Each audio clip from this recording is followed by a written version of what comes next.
مستحيل تجي لمدينة أكادير المغرب وما تزورش شلالات إيموزار إداوتانات وواد الجنة. تجي تشوف روعة وجمال سحر الطبيعة الخلابة اللي كاينة هنا كتواجد في واد الجنة أو بالضبط في إيموزار شلالات إداوتانات. بعيد على الشواطئ وصخب المدينة أجيو تشوفوا الجبال الشامخة وتشوفوا البرك المائية والشلالات وتشوفوا العيون وتشوفوا الطبيعة الحقيقية الساحرة. أسرار وحقائق مذهلة، عجائب وغرائب الدنيا.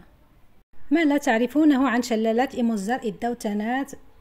معاشر الأحبة الكرام، هذه المناطق بقى فيهم فترة طبيعية، باقي فيهم كل شيء طبيعي، حتى الإيمان كيتجدد في هذه المناطق. لهذا كنتمنى تدعموا المقطع بلايك، واللي ما مشتركش في القناة يشترك في القناة، وشكرا. شلالات إداوتانات بأكادير إيموزار كتعتبر ثاني أكبر شلالات بالمغرب بعد شلالات الأوزود.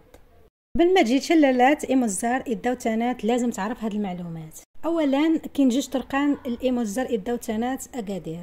الا كنتي في اكادير غادي تطلع على اكادير اوفلا وغتطلع على اورير، غتطلع على وادي الجنه اللي حتى هو عند فيه الطبيعه ساحره والجبال سبحان الله، وغتمشي على واد الجنه حتى ما غتطلع على واد إداوتانات. الا كنتي خارج مدينه اكادير يعني مراكش شيشاوا، غادي تجي قبل ما تدخل اكادير، قبل ما توصل كروكو بارك غادي تطلع على سلسله الجبال. صراحه تما الطريق كتحمق، ولكن طريق صعيبه بزاف، يعني اللي اول مره كيسوق او يعني ماشي ما عندوش خبره في السياقه زعما صراحه ما ننصحكمش يدوزوا من هاد الطريق. لازم تدخلوا لاكادير وتمشيو على اكادير اوفلا وتمشيو على اورير وتمشيو على واد الجنه وتما كتطلعوا لهذا، لان الطريق من اتجاه الاخر طريق صعيبه بزاف والجبال فيها خطيره بزاف، ويعني كتبغي خبره في السياقه.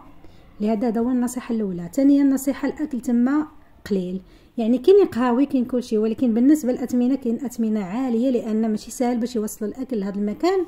او ممكن تجيب المسائل ديالك وتطيب هنا الاكل ديالك على الطريقه ديالك، تجيب معك الخبز، تجيب معك الماء، تجيب معك المشروبات اللي بغيتي، تجيب معك البراد، تجيب معك كيسان، تجيب معك اي حاجه كتحتاجها.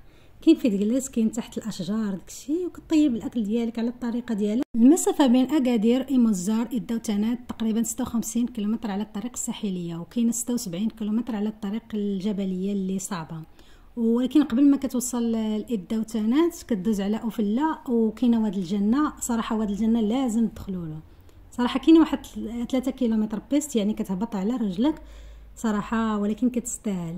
اما بالنسبه لإداوتانات إيموزار ما كتهبطش على رجلك بزاف، كاينه غير واحد 5 دقائق ملي كتنزل السياره ديالك كتدخل واحد 5 دقائق. كاين الاوتيل تما، كاين كلشي، كاين ديور كيتكرا وكاين الاكل، يعني كلشي غير الثمن شويه زايد.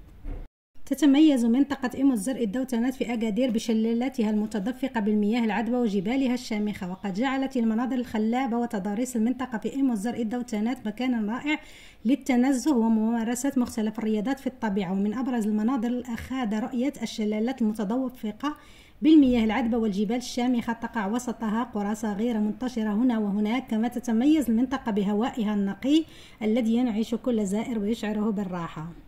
تفصل بين أكادير وإيموزار ما يسمى طريق العسل الذي يقع بين الجبال الأطلسية ومنحدراتها ومصاعدها المؤدية إلى بوادي وقرى إيموزار المدرجة في ظلال أشجار الأرغان واللوز والزيتون والخرب، والتي تعشعش فيها اليمامات والطيور المغردة والمعطرة برائحة الزعتر والخزامة. تعد شلالات إيموزار إداوتانات بأكادير ثاني أكبر شلالات المغرب بعد شلالات أوزود، ويزور هذه البقعة السياحية عدد كبير من المغاربة والأجانب من أجل البحث عن لحظات ممتعة في أحضان الجبال ووسط مجاري المياه التي تزخر بها المنطقة في لحظات يصعب نسيانها.